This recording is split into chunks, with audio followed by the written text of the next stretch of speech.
भैया प्रणाम। पूरे भारतवासी को सबको हमारा प्रणाम, पलगी सलाम, आशीर्वाद की कामना है। हम बिरहा लोकगीत गायक कलाकार लाल मोहम्मद शेख जौनपुरी आप लोगों के बीच में कोई साज समाज तो नहीं है, लॉकडाउन चल रहा है। आप लोगों के बीच में एक गीत लेकर के उपस्थित हूँ। यह कोरोना महामारी जो आज पूरे हिंदुस्तान में नहीं क्या पूरे विश्व में है, इस कोरोना से सभी पूरा विश्व, पूरा देश जूझ रहा है। अभी तक इसका सही ढंग से कोई उपचार दोस्त नहीं हो पाया है। पूरी देश वैज्ञानिक लोग लगे हुए हैं, सभी लोग उस मालिक से, उस परमपिता परमेश्वर से, अल्लाह ताला से, हर लोग, हर धर्म के लोग, सभी लोग आराधना, विनती, अर्चना, अर्जी कर रहे हैं। गीत के माध्यम से मैं बताना चाहता हूं, सभी लोगों का कहना है कि हे मालिक, हे जग के रचयिता, आप ही रक्षक हैं। इस कोरोना जैसे महामारी बीमारी से आप ही छुटकारा, आप ही निजात दिला सकते हैं। तो कहना है उस मालिक से, कहना है, क्या कहना है भाई, कि व्याकुल भयल सन सारे हो, व्याकुल भयल सन सारे हो, प्रभु हो जा सहैया। व्याकुल भयल सन सारे हो, प्रभु हो जा सहैया। हो जा सहैया प्रभु जी, हो जा सहैया। कोरोना करत बायत्या चारे हो, कोरोना करत बायत्या चारे हो, प्रभु हो जा सहैया। कोरोना करत बायत्या चारे हो, प्रभु हो जा सहैया। चीन से कोरोना वायरस फैला पूरे देश में, पूरा विश्व काट रहा दिन दिन कलेश में। चीन से कोरोना वायरस फैला पूरे देश में, पूरा विश्व काट रहा दिन दिन कलेश में। कोरोना करत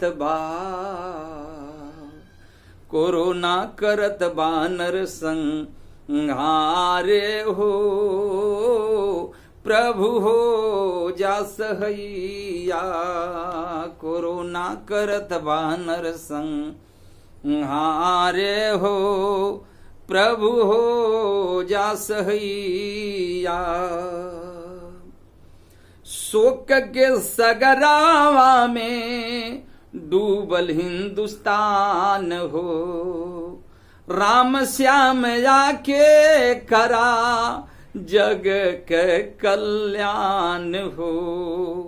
शोक के सगरावा में डूबल हिंदुस्तान हो, राम श्याम आके करा जग के कल्याण हो।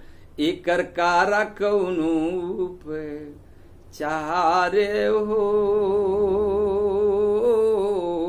एकर कारा कौनो उपचारे हो, प्रभु हो जा सहैया।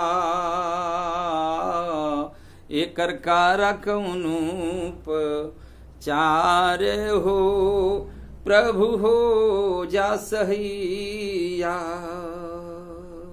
पूरा देश आज उस मालिक परमपिता परमेश्वर से अर्चना विनती सब लोग कर रहे हैं।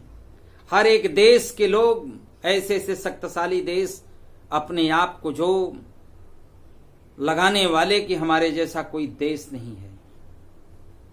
आज उनकी हालात क्या है।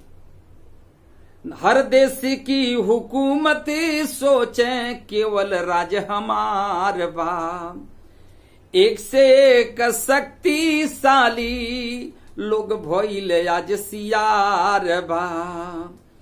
हर देश की हुकूमत सोचे केवल राज हमार बा, एक से एक शक्तिशाली लोग भइल आज सियार बा। ज्ञान विज्ञान भैल चारे हो,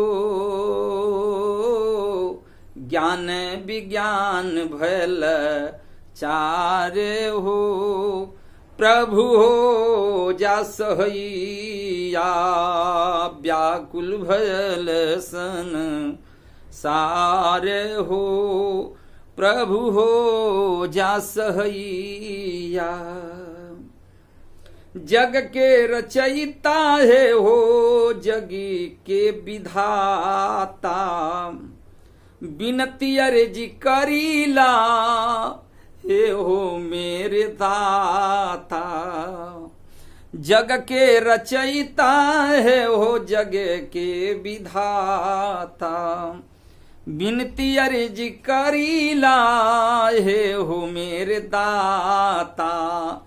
सिख सुबास दयाराम हो, सिख सुबास दयाराम लाचारे हो। प्रभु हो जा सहैया, सिख सुबास दयाराम लाचारे हो। प्रभु हो जा सहैया व्याकुल भयल सन सारे हो। प्रभु हो जा सहैया।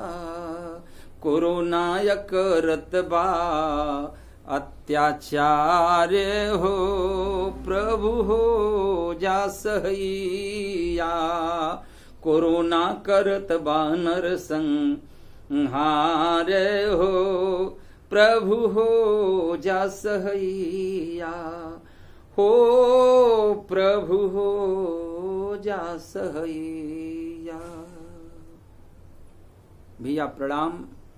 आप लोग सुरक्षित रहिए, आप लोग अपना ख्याल रखिए।